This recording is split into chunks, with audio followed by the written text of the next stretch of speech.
Good evening, everyone. I would like to call this meeting to order and to welcome everyone to the regular board meeting, public session, Upper Canada District School Board for September 25th, 2024.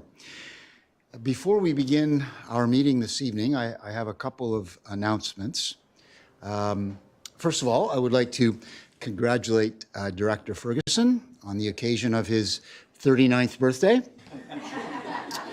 And it just so happens that, as is a tradition with our board, that as employees reach certain milestones, they are presented with a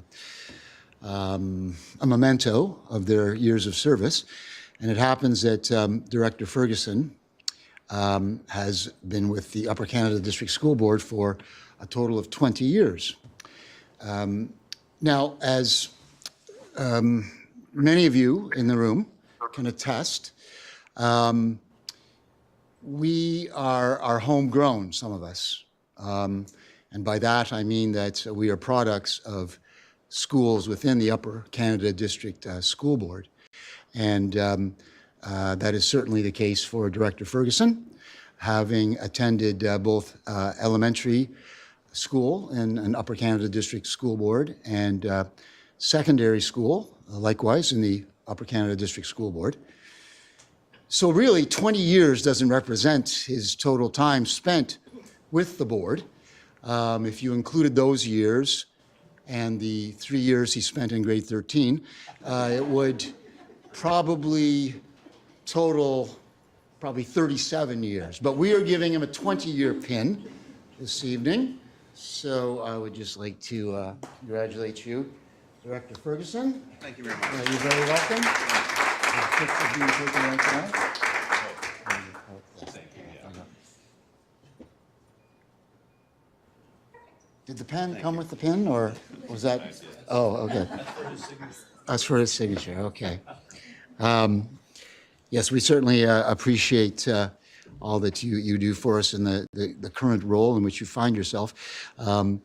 Just by way of background, so Director Ferguson had started as a supply teacher in Upper Canada, and then started as a teacher in the Almont Carleton Place area, and then became vice principal in Almont, is that correct?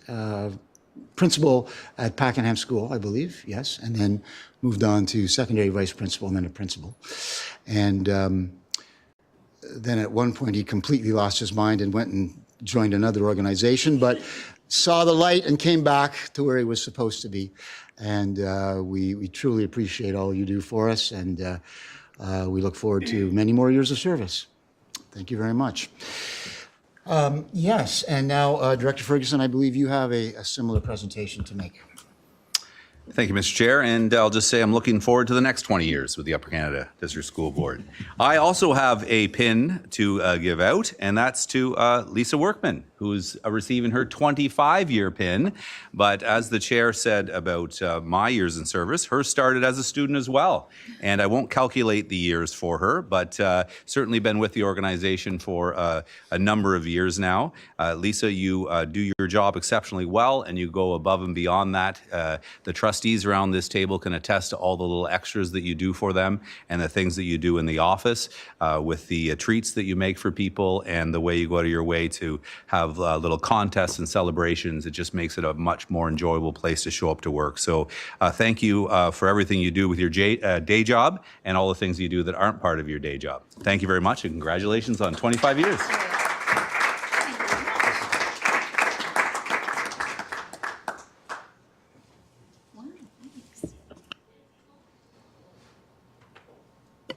I have one more presentation to make. It is customary that an outgoing chair of the board receive a gavel as a memento, I guess, of his or her service to the board. And even though some time has passed since former Chair McAllister exchanged roles, so to speak, it took time to get this particular memento engraved. So it is at this time that we are going to make that presentation. But I must say that in getting to know Chair McAllister, former Chair McAllister, I was impressed with his knowledge as an educator and his commitment to the Upper Canada District School Board and to serving boys and girls and families in our board. And certainly sitting back as a trustee and watching him in action in a leadership role, I certainly was able to learn a lot about how this particular role is supposed to work. So a personal note, I do thank him for the example that he provided to me and for the support that he has given all of our colleagues around the board table. So it's my privilege at this time to present you with this memento for your service as chair. And as you can see, it comes in a nice velvet bag and it's engraved. Thank you so much. Thank you. Thank you.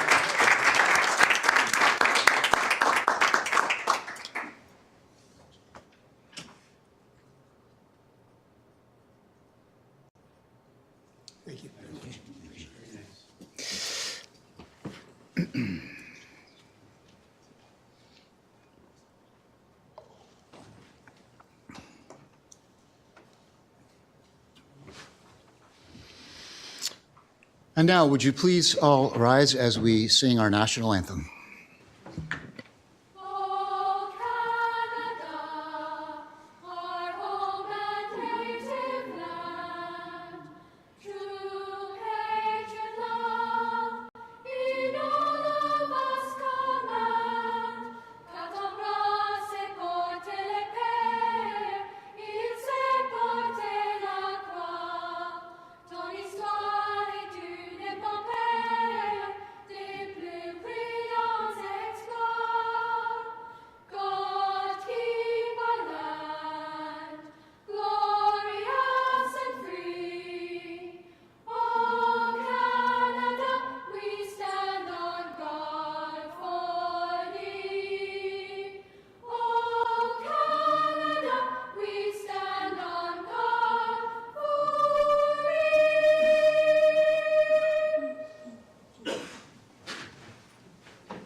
Director Ferguson, would you do the roll call, please? Through you, Mr. Chair, this is your roll call for September 25th, 2024, public session. Chair Schooler. Present. Vice Chair Johnston. Present. Trustee Danaher. Present. Trustee Dufour. Present. Trustee Francis. Sends her regrets. Trustee Jordan. Present. Trustee Labonte. Present. Trustee McAllister. Present. Trustee McDonald. Present. Trustee Parisian. Present. Trustee Swan. Present. Student Trustee Riaz. Present. Student Trustee Squires. Present. Mr. Chair, you have quorum. Thank you. In the spirit of truth and reconciliation, we acknowledge that we are gathered on the customary and traditional lands of the Indigenous peoples of this territory. Item 601, the approval of consent agenda items 602 to 603, moved this evening by Trustee Dufour and seconded by Trustee Labonte that the Upper Canada District School Board approve consent agenda items 602 to 603, September 25th, 2024, as submitted. Please cast your vote online.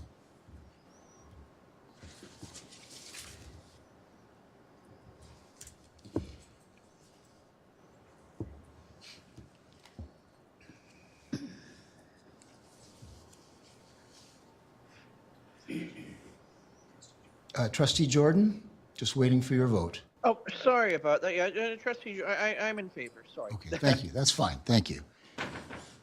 And that vote passes. Item 701, conflict of interest declarations. Seeing none, we move on to item 801. It was a great honor to attend the official opening of Swift Waters Elementary School this past week. And we have a video of that event, and then we'll have an opportunity for some folks to speak to that as well.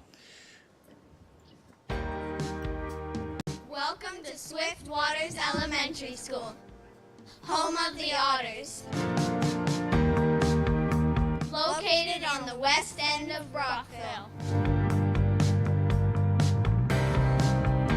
We are a kindergarten to grade 6 school that offers both regular French programming and an early French immersion program, which starts in kindergarten.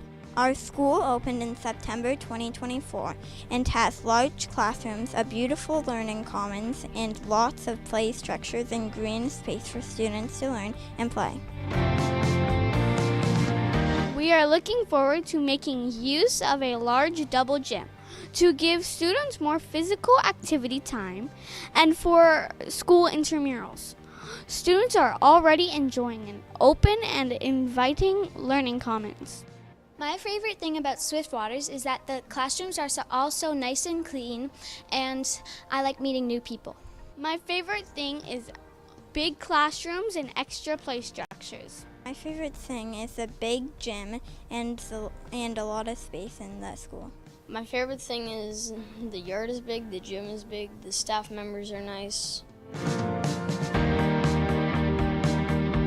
We have lots of interest in music at our school and are fortunate to have a dedicated music room. Student voice is important to us. We teach students that their thoughts and ideas matter. We do regular school climate surveys and shape activities and opportunities based on what we hear from our students. We look forward to having a variety of clubs for students to share their interests with each other and be creative. Our clubs are led by both staff and parents and are created based on student interests. We're also lucky to have passionate parents who support our school through school council initiatives. In the past, we've had movie nights, fall fairs, spaghetti dinners, math game nights, and ice cream socials. We are learning and growing together at Swift Waters Elementary School and are so excited to make memories together. Go Otters!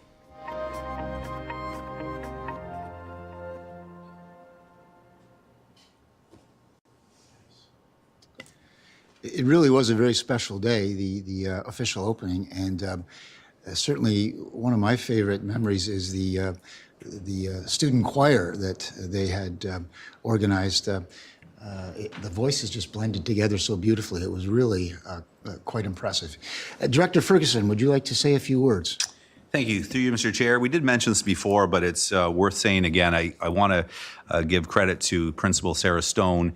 It's exciting to open a new school, but it also includes a huge amount of extra work. And she did a great job along with her staff to have everything ready for the students for the first day. Also want to again mention Executive Superintendent Hobbs and his team building the school on time and on budget and making sure we're ready to go. It was no small feat, and the school is beautiful, and they went above and beyond that, and it's a hub for the community. It was great to have the Minister of Education, Jill Dunlop, join us for the grand opening, as well as MPP Steve Clark and MP Michael Barrett. And we also had a number of trustees there as well. And one trustee who's been very involved in this school, who I'm going to turn things over to here in a second, Trustee Labonte, helped not only, you saw in that video, he helped get the library up and running and the music room. And he joked the day of the opening that he had camped out at the school the night before. And I was not sure if it was a joke or not, but he assures me it was. But he's been very involved, including on the steering committee. And we thank him for his work. And I'll turn things over to him now, if that's okay with the chair. Absolutely. Thank you, Chair and Director. Our grand opening last week was special in so many ways. It was actually picture day for the kids, too, so everybody just looked extra good. It was a wonderful day, and it was really nice to meet the Minister, actually, and the MPP at the ceremony. As I noted at the last meeting, it's a wonderful, well-designed, thought-out building, but the school is all the staff and all the students, and it's an absolutely wonderful school that we all will be proud of for many years. Thank you. Thank you. Moving on to item 901, the implementation of student attendance boundaries in the Athens family of schools. And Superintendent of Early Learning in Schools, Susan Rudders, is going to speak to this. Thank you, through you, Chair. It's my pleasure to provide trustees with an update on the implementation of student attendance boundaries in Athens family of schools. And the presentation arises from a motion from the board here on September 13th of 2023. And at that point in time, the board directed senior administration to conduct a study. And we'll move on to slide 2. I guess I'm in charge of my own slides. Lisa, I'm missing you. We were asked to conduct a study of the implementation of the board's direction for student attendance boundaries in the Athens family of schools as a basis for providing a response to inquiries received from some residents in Ward 4 about the implementation and administration of school attendance boundaries in Athens. And the rationale for pursuing the study was the premise that there had been a number of parental requests for adjustments and accommodations due to changing community patterns and the natural flow of business in the community, which was impacting transportation service to the area. So as a result of this motion, Superintendent Loshaw, Superintendent McNair, because they have such on-the-ground knowledge of the Athens school area, and myself as the superintendent responsible for planning, we worked together with the planning department and with Student Transportation of Eastern Ontario to review the school attendance patterns in the area, and we're pleased to bring you a summary with recommendations this evening. So the specific area referenced in this motion is the western boundary of Pineview Public School that is shared with both South Crosby for dual track and regular French, so a dual track program, and Sweets Corners as well for a regular French program. And our goal this evening is to provide trustees with an overview of the circumstances in this specific example of the boundary transportation, with clarity regarding the implications of out-of-boundary transportation generally as a practice across Upper Canada. So what did we look at? Specifically, we have reviewed and considered the specific details relevant to this particular motion as an out-of-boundary transportation example. The cost to Upper Canada to transport students out of boundary overall, and future expectations for Ministry of Education transportation funding. To provide some details regarding this specific situation then, there are currently 5 students being transported out of school boundary to Pineview Public School for the 24-25 school year. And based on the home address, these 5 students are eligible to attend one of the 2 in-boundary schools with transportation provided, so either South Crosby or Sweets Corners. Predominantly, all other students, Upper Canada students from within this school boundary, are attending an in-boundary school. There are a few exceptions, but those attend out-of-boundary schools and are providing their own transportation. So should younger siblings of those who are receiving those 5 students who are receiving out-of-boundary transportation, they're not schooled age yet potentially, but should they be provided with the same consideration for out-of-boundary transportation in the future, this would represent additional transportation services and additional cost over time. And as well, we would also be open to potential requests from other students and families for similar out-of-boundary transportation considerations in other areas of the board or potentially in this area, and that also has implications for future costs. So a significant consideration in the minds of senior administration as we encounter requests for out-of-boundary transportation is associated with the cumulative costs that we incur as a board when these are approved. STAO, as the board's transportation provider, is contracted to make all decisions regarding and related to student transportation. However, when the board will bear the additional cost of policy exemptions that we make at that are made at our request. And so specifically, STAO's policy states that the student must reside within the school boundaries of his or her assigned schools as predetermined by the school boards in order to be eligible for transportation. So school boards set the boundaries for schools. STAO implements transportation according to those boundaries. And at this point in time, STAO currently estimates that the approximately 1,008 Upper Canada students are being transported out of school boundary at an estimated annual cost of $1,700,000 and change.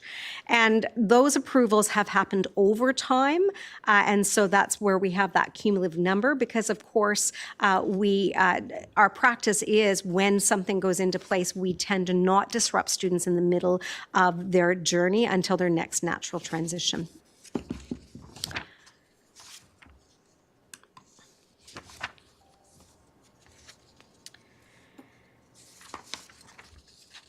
So one of the things about not approving out-of-boundary transportation to the greatest extent possible, and the reason we've taken that on as a senior team, has really been about cost and future implications around cost for transportation funding. And so my colleague, Executive Superintendent of Business, Mr. Hobbs, has shared throughout the spring the challenges on the horizon in the financial updates he has brought to the board as it relates to transportation funding. And I'm confident that Executive Superintendent Hobbs doesn't really relish being the delivery agent for cautionary tales, but we appreciate having this foresight so that we can adjust our sails, as it were, in preparation for the challenges ahead. And so you see here that in both April and in May, Superintendent Hobbs did share some pretty clear direction that in the absence of any changes to what's currently on the ground, we can expect some significant challenges in the area of funding for transportation services beyond this year. And so, having reviewed the information associated with this particular situation and in consideration of the system perspective as it relates to out-of-boundary transportation and available funding, we offer the following findings and recommendation. Any decision to provide out-of-boundary transportation results in increased transportation costs to Upper Canada that compounds year over year.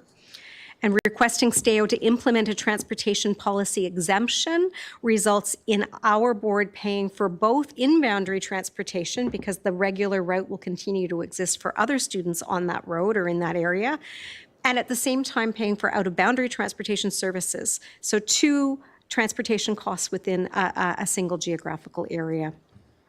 Policy exemptions granted in one area may also result in additional requests in other areas for out-of-boundary transportation to a preferred school.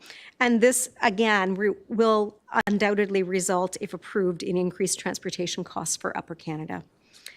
Again, we anticipate that significant future financial reduction to transportation funding, and that is going to most definitely impact the level of transportation services for eligible in-boundary students. And we may, in fact, be required to look at eliminating all out-of-boundary transportation as one element of a future strategy to address this financial challenge, should it arise.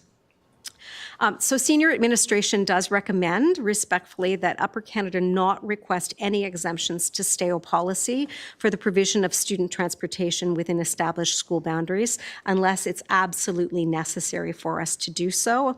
And this will assist with efforts to sustain in-boundary service levels over time and provide equity of access within the policy to all of our Upper Canada students. And so through you, Chair, that concludes the information I have to share, but I'd be happy to answer any questions that you may have.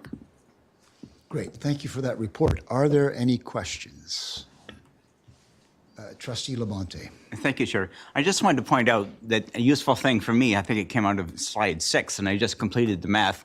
And people probably should be aware that extra out-of-boundary transportation costs like over $1,700 per kid per year. And that's a very significant thing. And if people didn't even know that, that would make a difference on whether or not they even made the request to. And they would understand perhaps a future direction that we would not accept, or at least not very, very often accept, requests for out-of-boundary transportation. Thanks. Trustee McAllister? Thank you, Chair. Superintendent Lars, thank you for your work on this report. I'm sorry. I said, thank you very much for your work on this report. The report refers to attendance within the existing boundaries, which were established in 1998, I think, some 36 years ago. And in some cases, these decisions were well-intentioned, were fairly arbitrary and hastily drawn. Circumstances have changed, as have the ebb and flow of residents and their patterns of life in terms of shopping, churches, medical services, schools, libraries, museums, etc. I would suggest that the original motion encompasses more than the existing western boundary shared by Athens District High School, Pineview Public School, Sweets Corners Elementary School, and South Crosby Public School. So, Chair, I have 3 questions, but I'll ask one at a time in case other people would like to jump in. Proceed, yes. So here's my first question. The rationale in this report pertains largely to costs of future budgetary concerns in the area of transportation. Yet, it appears to me, at least, that no real analysis was conducted about the specific route changes as only existing boundaries were concerned. So my question to you, Superintendent Rudders, is why then were the changing community patterns and the natural flow of business in this community not considered? So through you, Chair, thank you for the question, Trustee McAllister. So our understanding from the motion, and I've backed the slide deck up, and the motion itself and then some of the dialogue or the conversation that happened around that motion was a full-scale boundary review may not yet be in order. So it was really to look at the patterns from our understanding of what the request was from the Board of Trustees. We really did essentially engage a really important component of what would be a boundary review in the sense that we actually mapped the attendance of individual students and families within this boundary area for Sweets Corners, South Crosby, and Pineview, so that we could see very clearly where students were attending their in-boundary school and where they were attending their out-of-boundary school. So that would be a large portion of what we would study as part of a more comprehensive boundary review, and that was definitely what helped to inform the responses that we brought here tonight. In fact, there are those 5 students who are out of boundary receiving transportation to Pineview Public School, but within that general vicinity, there are also students who are attending their appropriate in-boundary school, and so that much I can tell you with regards to, but we really didn't pursue this motion from the board as a boundary review per se. Another question, Trustee McAllister? Thank you. The decisions of STAO, of which this board is one of only 2 clients, are often unknown, arbitrary, and communicated poorly to trustees. There appears to be only one area in which we, as a board, have control, and that's boundaries. It's we at this board level who can effect boundary changes, not STAO. Therefore, I suggest that the costs of out-of-boundary could be a moot point if, in fact, those boundaries were slightly changed. My question, I guess, to you is, why were these considerations not taken into account in this report as a way to serve parents and students better? So through you, Chair, just to reiterate, our understanding from the motion was that the sense of the request was that we wanted to have a look at it, but that a full-scale boundary review was not yet or may not yet be in order. So we took that request at face value to look at what is the flow of students, so within the area in question, to determine is there a large-scale interest, is there a large percentage of students from this particular area seeking out-of-boundary transportation as compared to the number of students within this particular area who are actually currently attending their in-boundary school. So that was the level of analysis we took on based on what was requested in the motion. Thank you. The original motion acknowledged that a full-scale boundary review for this area of the family of schools for Athens may not yet be in order, and therefore limited the scope to a study. Apparently, now is the time.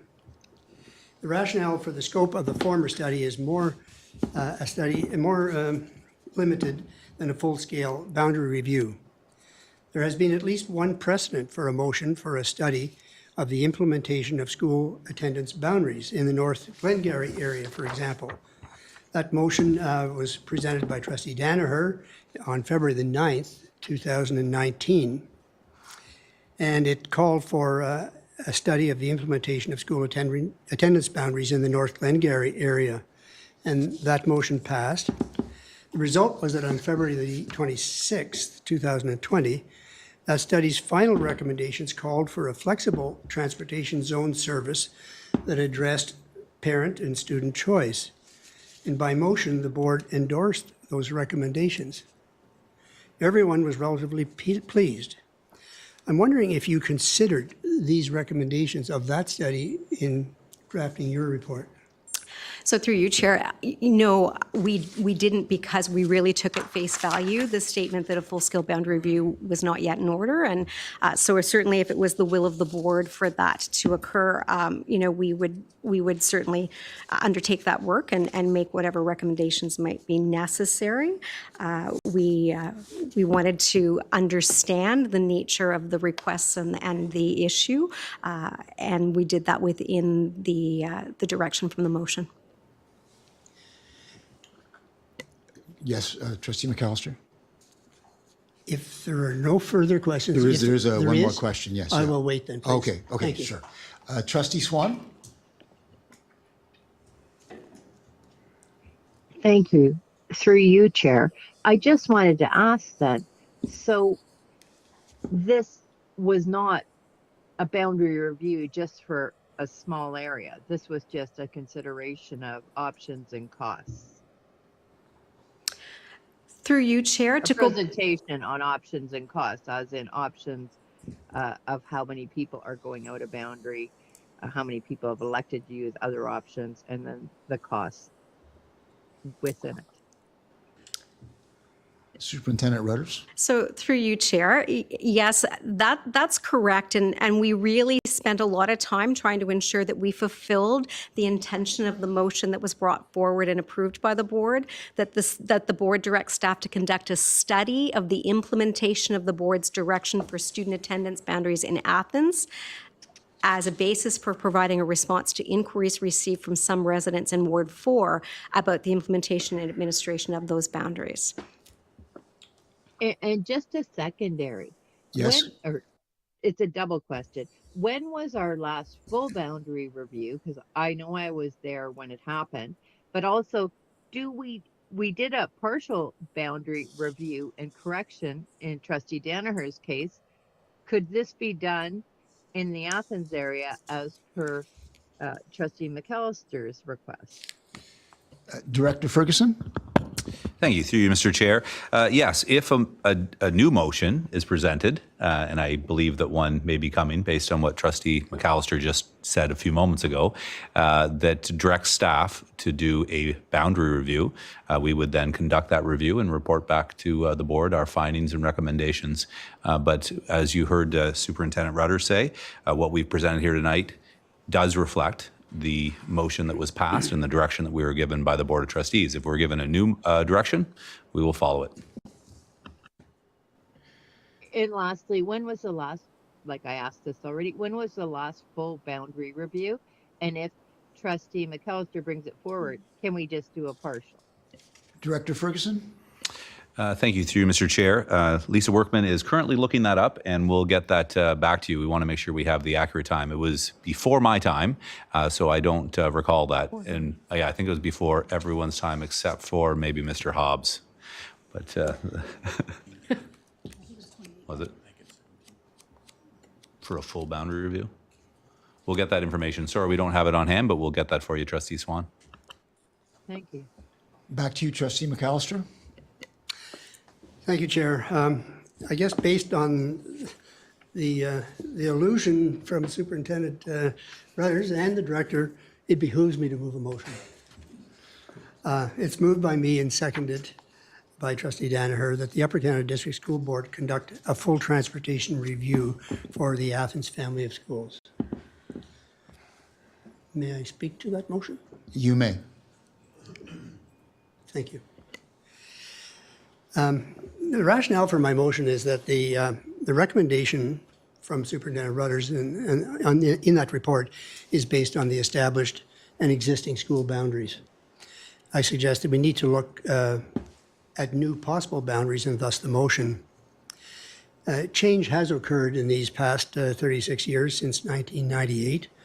Community patterns and a natural flow of business, etc., as I mentioned earlier, has changed. Communities, small and large, are composed of individuals who share common values, interests, and needs. I realize that this geography to which I'm referring may be somewhat irrelevant to you, the rest of you trustees, because you may not know exactly the area, but I just wanted to show you that, demonstrate to you that the two communities to which I refer are in the areas of Lower Oakleaf Road to the west of Athens and the area to the south, bounded by Townline Road, Marsh Road, and Ballycanoe Road. Both these areas are very rural, agricultural, but not at all remote, and are located relatively close to Athens. In particular, the location of their interests is found in the village of Athens. One example is a student whose subject interests and sense of well-being is served by the smaller rural high school, as opposed to one of the two larger high schools in Brockville. All three are excellent schools. That's not the point. This student is very much a hands-on learner and is thriving in the SHISM programs offered at the smaller environment at Athens District High School. This student is being driven daily to Athens District High School by his parents, as transportation has been denied due to the existing boundaries, even when there is a similar transportation available nearby. There are other students in the area who feel the same way and wish to attend Athens District High School. Any decision must consider the needs of students and the challenges for parents. These are the folks we serve, and serve we should. Unfortunately, based on existing boundaries, STAO disagrees and denies the service. I'm referring to a matter of a few kilometers. Here's a practical example. The school for the secondary students in the furthest point west and south of Ward 4 boundary in the Tin Cap area, which is just outside of town here, is Pineview Public School and Athens District High School, when in fact the closest high school is 4.1 or 4.2 kilometers away. Doesn't seem to make sense. It's simple, but not being made necessarily, but is being made unnecessarily complicated. Some 25 or so parents have signed a petition which reads as follows, and I will leave it with you, Chair, and the Director, if I could.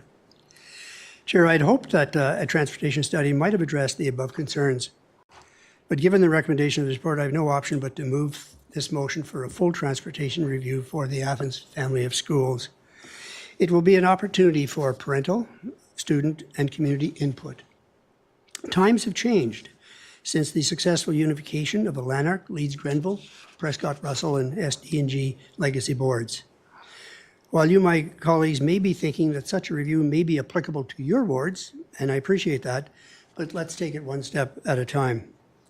Our goal must always be to provide the best student learning experience, or at least provide choice. Our mission statement is to prepare all students for a successful life, not just those who fit into arbitrary boundaries. Our vision is creating futures, leading and learning for all. And two of the statements in our credo state that we believe our first responsibility is to our students, and we are responsible to the communities that we serve. This is an opportunity to listen to our communities, to understand the needs of students, to appreciate the challenges facing many parents, and to recognize changing circumstances. It's time to take another look at the transportation services we provide. STAO does its thing. Now it's time for us to do ours. Let's at least examine the matter more fully. trustees, my colleagues, I seek your support for this motion. Thank you. Trustee McDonald. Thank you. I don't necessarily want to debate the entire merits of Trustee McAllister's piece here, but do have some concerns when we talk about wanting to serve students. And we have to realize that we have a lot of students, not 29 families. And I think we need to be cautious and careful on how we address some of these things, because as we increase costs associated to 5 students, 20 students, it takes away from the services that we can provide to the thousands, the tens, the 20,000s of students that we have. So I think we need to be conscious and aware of those circumstances when we look for these types of things. Now, we can debate that when it comes. What I want to address, and I think we need to make sure that we're understanding here.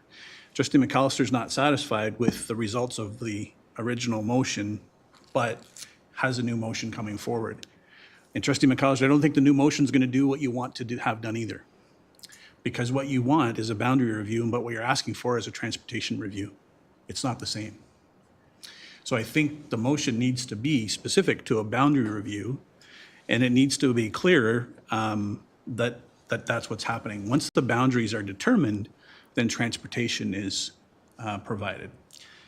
But I think when we look at boundary reviews, we need to ensure that boundary reviews are in recognition of student needs. They maximize the utilization of school facilities. They maximize utilization of school accommodation and the balancing of enrollment in relation to space. The optimum value from funds available to the board, limited funds available to the board. Ability to operate within the existing transportation and economizing of time and distance traveled for students, to allow such students to continue to remain in their current UCDSB schools. Because what we think we're solving, we may be also creating other problems, right? Because some people may not want that change. So that comes from the policy that we have when it comes to school boundaries. And if we want to ensure that things are being done, we need to make sure that we're following our policy. And if we're asking for a boundary change, it needs to be a boundary change review and not a transportation review, because it's the cart before the horse potentially. And if the boundary does get changed, then the transportation gets done. Trustee McAllister. I appreciate those comments. Would you be willing to exchange the word transportation to boundary? You do your friendly if you can, because I think that's what you want, right? That's what I want. Yeah. I would accept that as a friendly motion. Does a friendly motion need to be voted upon? No. I find it friendly. All right, very good. Do we have other questions or comments? To the policy. It's the policy.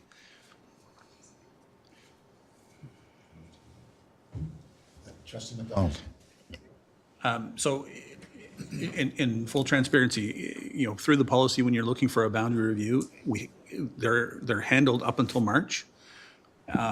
So there is a process that's required to be done. So it has to be considered by the board by March 1st, not implemented until the following year.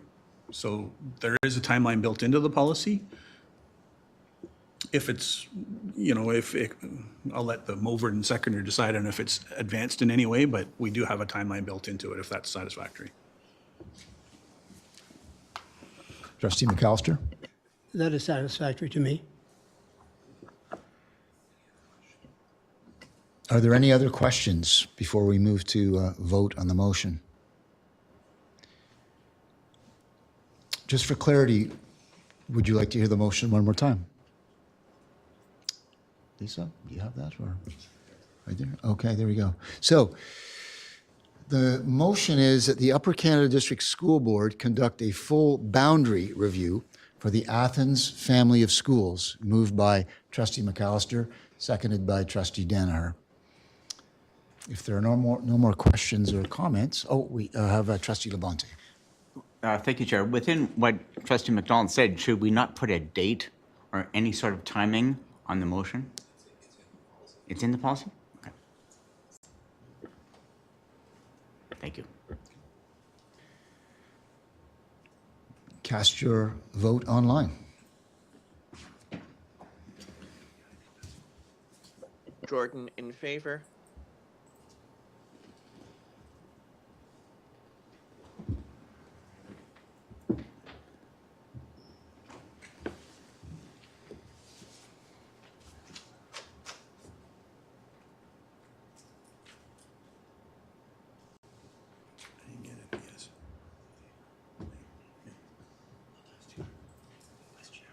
Yeah, I voted. That motion passes. Thank you, colleagues. For item 902, I'm going to turn the chair over to Vice Chair Johnson. Item 902, TR Leger Apprenticeship Center, the Kentville Campus Education and Community Center, update to the board. Excuse me.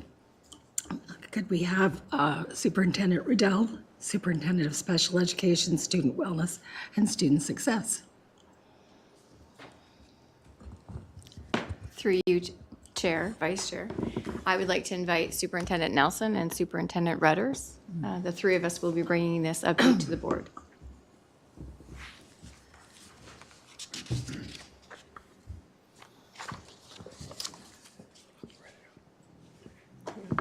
Through you, Chair. Really excited to be here today with my colleagues, Superintendent Riddell and Superintendent Rudders.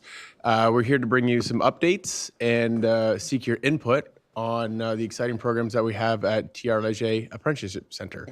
The discussion is framed such that we have, dare I say, past, present, and future. And I'm going to kick things over to Superintendent Rudders to start with the background and history on this wonderful program. Thank you. And through you, Chair, it's my pleasure to be able to share some of the background on how the TR Leger Apprenticeship Center started and the progress made in the development and delivery of the program there over time. I am the past, I guess, if we're going to go with the analogy that Superintendent Nelson gave us, in the sense that at the inception of the program, I held responsibility for TR Leger, and as a result, responsibility for the development of the program. So we started having high-level conversations about the concept of developing an apprenticeship center on Kentville campus as early as January of 2020. And a great deal of planning and discussion and subsequent applications to the Ministry of Labour, Immigration, Training and Skills Development resulted in our ability to begin offering program in the fall of 2021. And so in 2021, with partners, we initiated the return of trades to Kentville campus with an OYAP Level 1 Commercial Vehicle and Equipment Apprenticeship Program. It became clear by the end of year one that sustaining and growing the Apprenticeship Training Center would really require ongoing funding from the Ministry of Labour, Immigration, Training and Skills Development, and that's quite the acronym is MLIT, but we wanted to ensure, and we knew that we needed to ensure, that funding was distinct from the Ministry of Education funding for our core business of K-12 education. And so since then, UCDSB has taken the lead role in developing an apprenticeship center and programming for the commercial vehicle and equipment industry. And so we offer truck and coach technician, heavy-duty equipment technician, and agricultural equipment technician training. And since its inception, the TR Leger Apprenticeship Center has achieved some notable success, with having served 1,080 participants and having secured $2.4 million in funding to ensure that resources were not diverted from K-12 classrooms while these programs continued to grow. And so now we're at a juncture, as was mentioned, where we really need to not only share the good news of what has happened there, but also to decide and to have your feedback around whether we are extending and in fact deepening our commitment to this project for the years ahead. So this slide provides an overview of the variety of programs that are currently being offered at TR Leger Kemptville Apprenticeship Centre. And our first approval from the Ministry of Labour, Immigration, Training, Skills and Development was to offer the OYAP Level 1 commercial vehicle program. And we've continued to offer this program every year since 2021 with great success for high school age students. Subsequently, we attained the approval to offer adult programs at level 1, 2, and 3 across all 3 sectors. And we've layered in the level 1 and the level 2 adult programming in addition to the OYAP over the past 2 years. And we were also very pleased to submit successful applications to offer pre-apprenticeship and skills development programs, as these were instrumental in ensuring financial stability beyond the K-12 funding stream.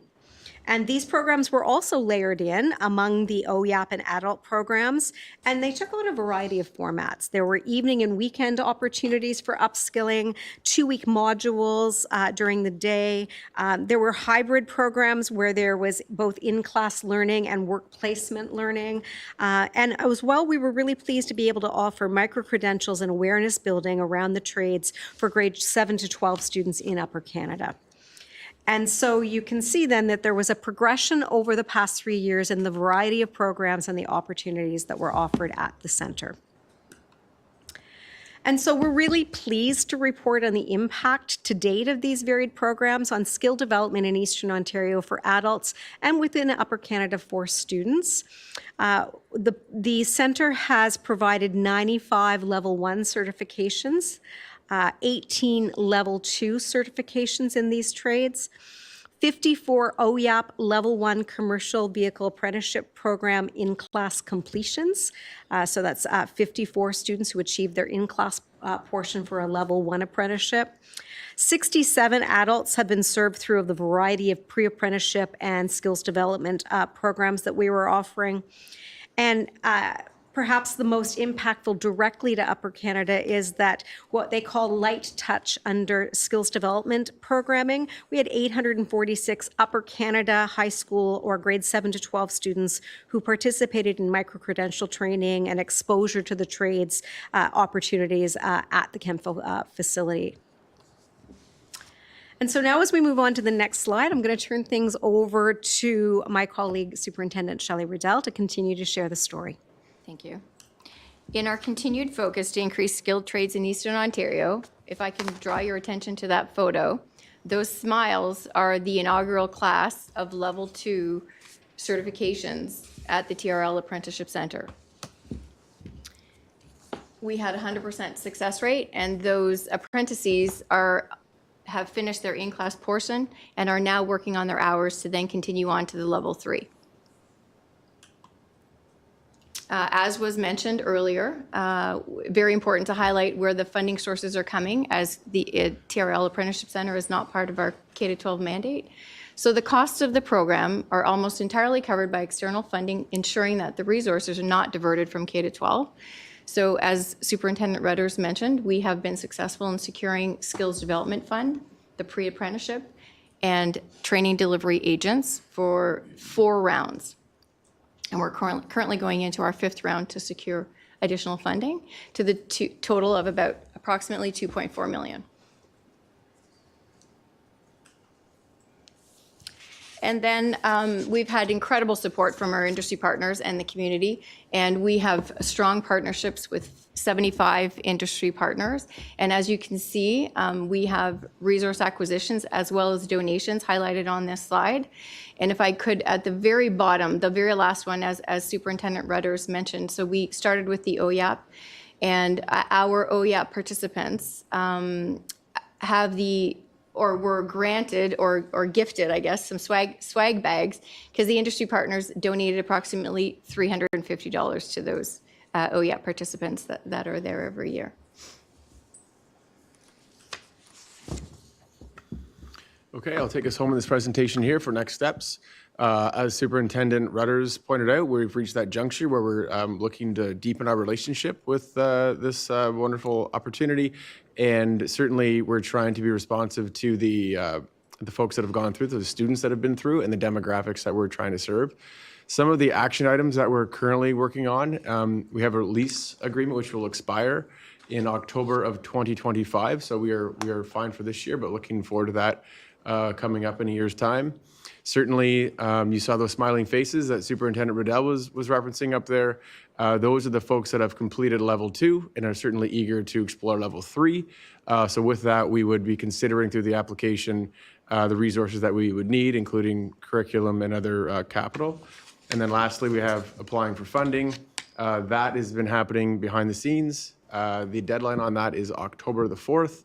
So it's quickly approaching, but certainly seeking to put all of the pieces that we would need to put together a nice plan for the upcoming year.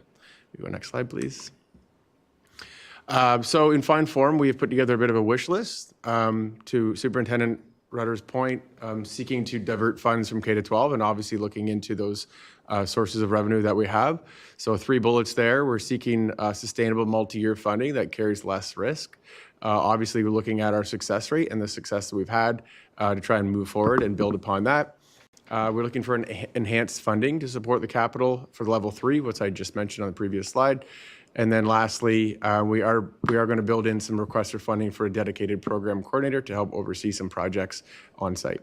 Next slide. Simply a summary here. Again, we're looking to expand upon and deepen our relationship with Kemptville campus. And lastly, recognizing that this is the core education funding doesn't support this kind of programming, which is why it's so important that we hit the mark on this application that's coming up on October the 4th. And with that, we are through and open for questions. Thank you. Are we ready for the motion?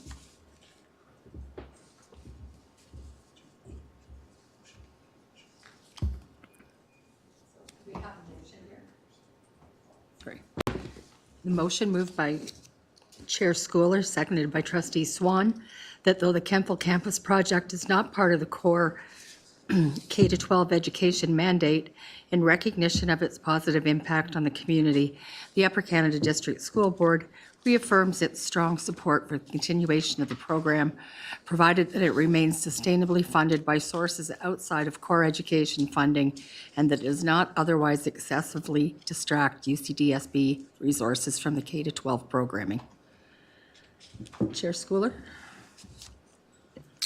Thank you. The motion speaks for itself.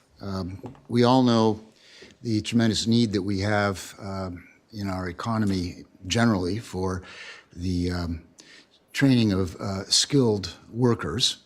And this particular opportunity is one that meets that need very locally. It is a boon to local economy. And as you can see by the presentation, there have been a significant number of lives that have been impacted by their participation in this program.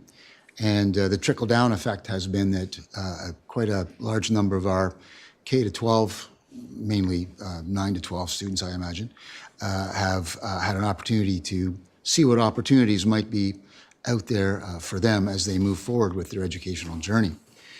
The key component, as has been mentioned in the presentation, is that the financing comes from somewhere other than our coffers, because we don't want to detract from all the positive and important things that we do for our students K to 12. So if that funding can be secured, I'm definitely fully in support in continuing with this program. Thank you.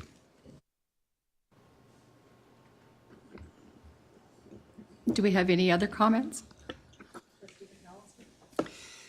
Thank you.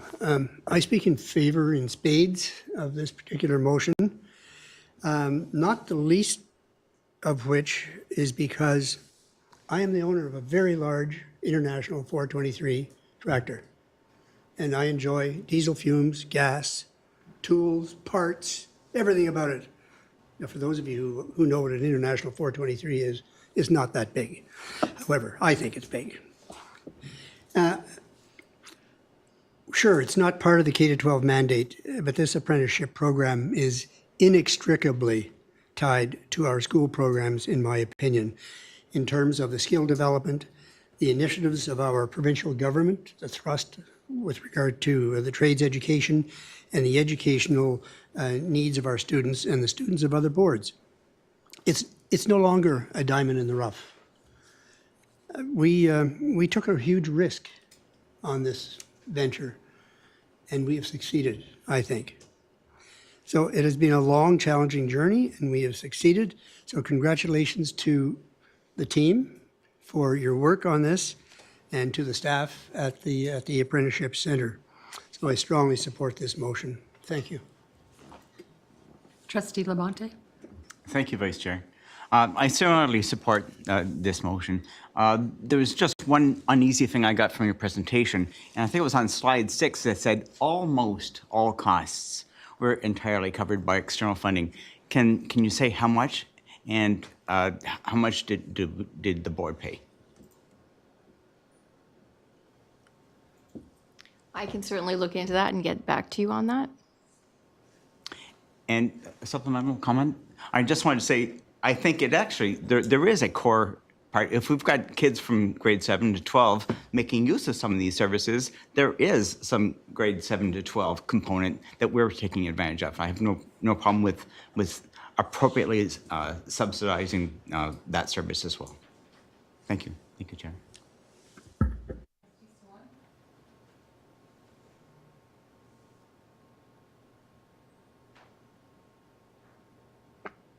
Trustee Swan? Thank you. And I am a huge supporter of the trades, always have been, always will be. And I think the trades are where it's at for the employment market, especially in our community right now. And there's so many shortages in these occupations. You can tell by the community partners who have been donating and their time, their expertise, equipment to this program. I mean, we've got the community partnership. We got this up and running, in my opinion, for the province, but for our students as well, because students that want to go into trades, early year apprenticeships, pre-apprenticeship programs, we've done a great job. And in response to Trustee Labonte's question, I think just to get it up and running was in the area of $250,000 that we used as kind of seed money, and then the province stepped in. And it has been every year. But I think what we want is a longer term commitment from the province, so we don't have to scramble every October to get a proposal in and then what do? Just tell these kids, sorry, you're out of luck. The province hasn't come through with the money. I mean, I think we need a firmer commitment from our provincial government and their investment in the trades, which they're doing a great job. But instead of every 1 year, we have to utilize our staff to do this. I think we need to have some more conversations there. And I know those conversations are happening. I think we had reps from the board attend with the municipality of North Grenville, if I'm not correct, recently at a municipal conference and make a presentation to the minister. So, and I even heard he's attending perhaps in October. So this is great. I'm in favor of this because I just want a further commitment, a more long-term commitment from the province, because I don't want us as a board holding the ball for the whole cost of this program or leaving all these students, which not all of them are Upper Canada District School Board students. We have a lot of adult students here. So I just want to make sure that we're protecting our own coffers for our kids from K to 12, because that is our mandate, as well as the trades that are taking it. But I'm just saying there's other people involved as well. Thank you. Trustee Prussia? Great, thank you so much. Through you, Vice Chair. I just have a little question. I know I've always answered this because Prescott Russell Moorten is so distant from Kemptville. I just want to make sure your affirmation that we are making sure that we're able to serve even those that require potentially a longer transportation to attend Kemptville campus, because I know it is a great opportunity for all students of Upper Canada to be able to attend. So I think it's great, and because we're kind of hidden sometimes, maybe students don't always know about it, but I know the staff are great at advocating for it. Trustee McDonald? Thank you. I just wanted to clarify a couple of things on the achievements. What does light touch mean for 864 or 846 students? So through you, Chair, under the Skills Development Fund mandate and what the work we can do under that, they use the term light touch. And what that means is exposure opportunities that we were able to open up predominantly in that range to our Upper Canada students. So coming in to do micro-credentials for full days, coming in to do exposure opportunities, hands-on in the shop, those were our Upper Canada students who had transportation and came to the campus for the day. Okay, follow up. What would happen in other circumstances if this didn't exist? Would that still be available for students? So I'll start with that through you, Chair, and then I'm sure that my colleagues may have something to add. I believe that similar opportunities like that are available to us throughout the board. They're happening through real-world learning opportunities. They're happening through skills competitions and practice for skills competitions. So they would absolutely be having those opportunities within their individual schools, within their family of schools, at their, a high school in each of our family of schools, etc. This was just, I think, an additional opportunity layered in on top in a pretty unique setting with a wider variety of equipment that might be available in a regular program in our secondary schools. Is there anything further that you'd like to add? Through you, Chair, I can just add, through the perspective of being a principal last year at Carleton Place High School, we sent a number of kids through that program in grade 7 and 8, and they all came back raving about how wonderful opportunity that was. And the piece about specific to that site, I think it may be hard to replicate currently, just given what we have there at the site currently. Yeah, I wasn't necessarily looking for us to provide it. It's available in the community, if I'm not mistaken. Is that what I understand? Yes? Okay. So I'm wrapping my head around this piece because these services are available, probably at a reduced cost, without having to transport kids. So if it didn't exist, we would still provide or find opportunities for our kids to get some of these skills. And where I struggle with this is that if these are adults that are taking advantage of the program, it really is outside of what Upper Canada is, right? They're beyond the funding. They've aged out. We're not funded for adult education from that component. So, this is where I struggle. I think the motion that Chair Schooler has in place allows me to feel a little bit more comfortable. And that comfort level comes from, yes, I acknowledge that it is important to have trades, but that's not our core duty to fulfill a need of building trades people in our schools. That's not our core duty. So we need to ensure that we're performing on our core duties, acknowledging the fact that there are some needs in our communities, but the funds that we receive, and we have to be good stewards of those funds, are putting in programs that are serving the needs and fulfilling our core duties as a Board of Education. And so if we continue to participate in this program with funding, then I think we're a good corporate citizen to be able to offer the programming. But should that funding dry up, I think we really, really need to reevaluate whether this is something we need to do. And this is what boards across the province get into trouble on, is you're doing things outside of your core mandate, your core function, even though it might be a feel-good piece.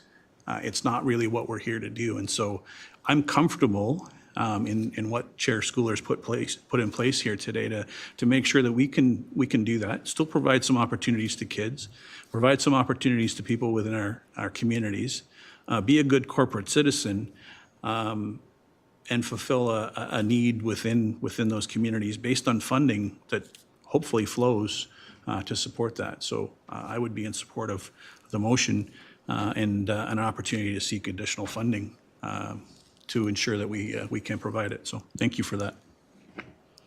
Trustee McAllister. I have a question with regard to some of the gist of the conversation here. I guess the question to you is, how these students in the apprenticeship program are taking levels 1, level 2, and level 3.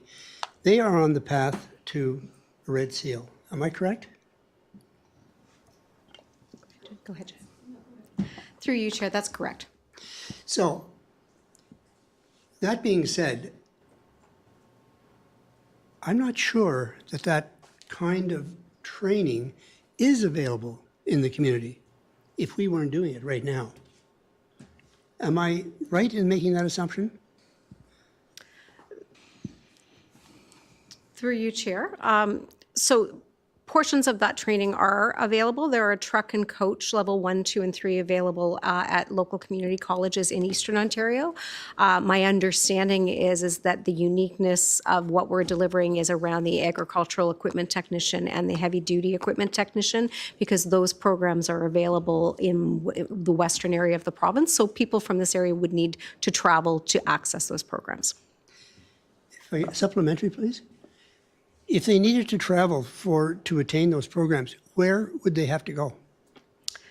So I can't, through you, Chair, I can't name the specific locations. I do think that my colleague, Superintendent Riddell, though, wanted to add to my response from the last question. Just with regards to the level 2, the heavy and ag, I just wanted to point out that from a Red Seal perspective, they're unregulated at this point. So they would be journeymen, but perhaps with some regulatory provincial pieces that they would then be going from a journeyman to a Red Seal for the heavy and ag piece. And at this point, to answer your second question, they would have to travel to on the other side of Toronto for level 2 and level 3 currently. Thank you. Trustee Squires? Through you, Chair. This program is a really important program, I think, because the level 1 and level 2, you can access them. However, it's really difficult to do that during high school. So for the Upper Canada District School Board, we're all about furthering their education and putting people out into the workforce who are ready to work and who are ready to get their education and be good citizens in our communities. But this program is not only going to start their education in this, but they'll start their workforce. So we're putting people out in the workforce ready to go faster and sooner, and they're going to be more eager and they'll have a longer time in working. So we're like kickstarting their future, which I think is really important. So I really think that this program is really important to students. Director? Thank you, Madam Chair. I think maybe people are done questions, so I just wanted to just take a moment to thank the trustees that were part of this. As people said, this is very unique, and it took a lot of outside of the box thinking, as both the chair have mentioned and Trustee McDonald. This is outside of our mandate, and it's a great thing to do for the community. And when it's outside of our mandate, that's a challenge for us, right? Because we have to kind of invent some things we're not used to. And I want to really commend the team for being able to do that. But I also want to mention around the funding piece, our provincial partners have certainly stepped up, and that's why we've been able to continue. And we're hopeful that we have those conversations ongoing, and we're hopeful that will continue to be there. And, just want to also mention Mayor Nancy Peckford in Kemptville was very instrumental at the beginning of this as well, working with us to get things up and running and advocating for us and for the program, and as well as MPP Clark. So there was lots of people that were behind this to make this the good news story that it is. And if the money continues to be available for it, as we said, I'm confident our staff can continue to deliver this program for the community. Thank you. Trustee Swan, did you have another comment? Yes, just a final one. And Mayor Peckford is still on board. I talked to her today about this. She's a huge supporter of this program. And I did have a question, though, as a result of previous comments and questions, is do our students, or I'd just like to establish, do our students get first dibs on the Ontario Early Years Apprenticeship, pre-apprenticeship over people from other boards? Or are we even allowing people from other boards into this program that are actually in our 7 to 12 schools? Through you, Chair. That's a great question. In the first year, we partnered with 4 other boards. So there was different allocations for each board. the not being able to secure French instructors, our partners, both French boards, decided to forego their seats for 2 years. So the last 2 years, there's been, or last year as well as this year, there is equal seats between ourselves and our coterminous board.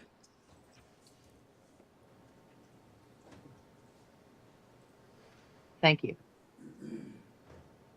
Do we have any more questions or comments?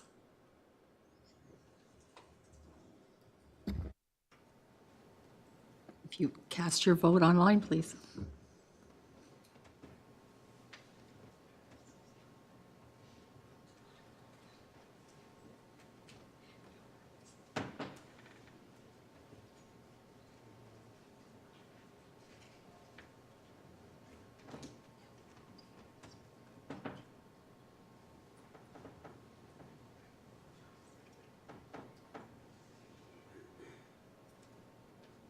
Trustee Jordan?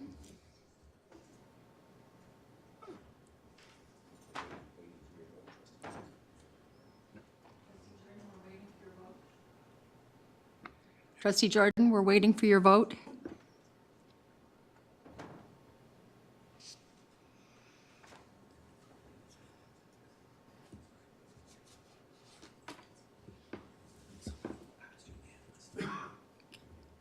That motion has passed unanimously.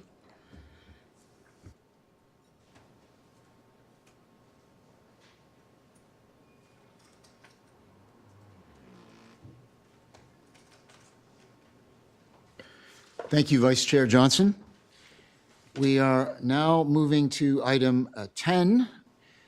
These are information and correspondence items for you to take a look at, which moves us on to item 11. And at this time, we are moving into private session. As per Section 207, subsection 2 of the Education Act, the closing of certain committee meetings, a meeting of a committee of a board, including a committee of the whole board, may be closed to the public when the subject matter involves one or more of the 5 reasons specified under the Education Act.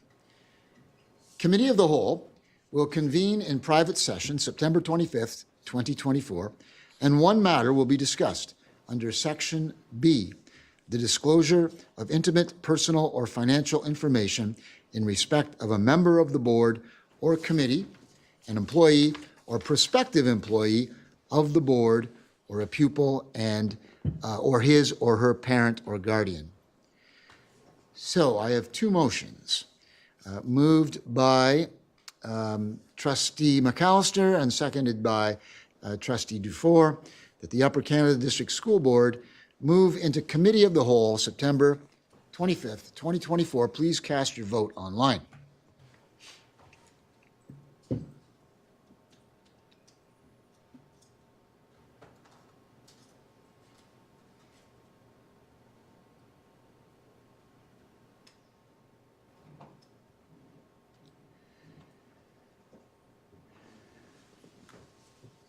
Waiting for Trustee Jordan.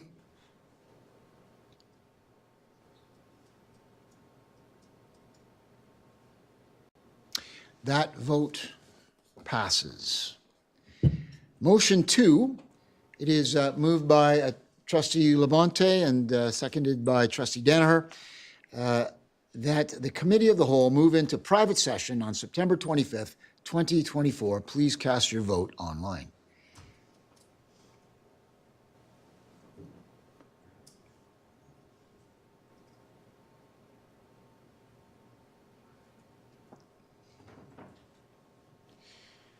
Trustee Jordan?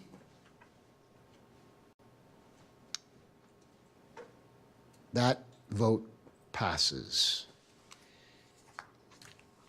We will take a 5-minute break before we reconvene for a private session. Thank you. All of the superintendents may leave except for Executive Superintendent Hardy.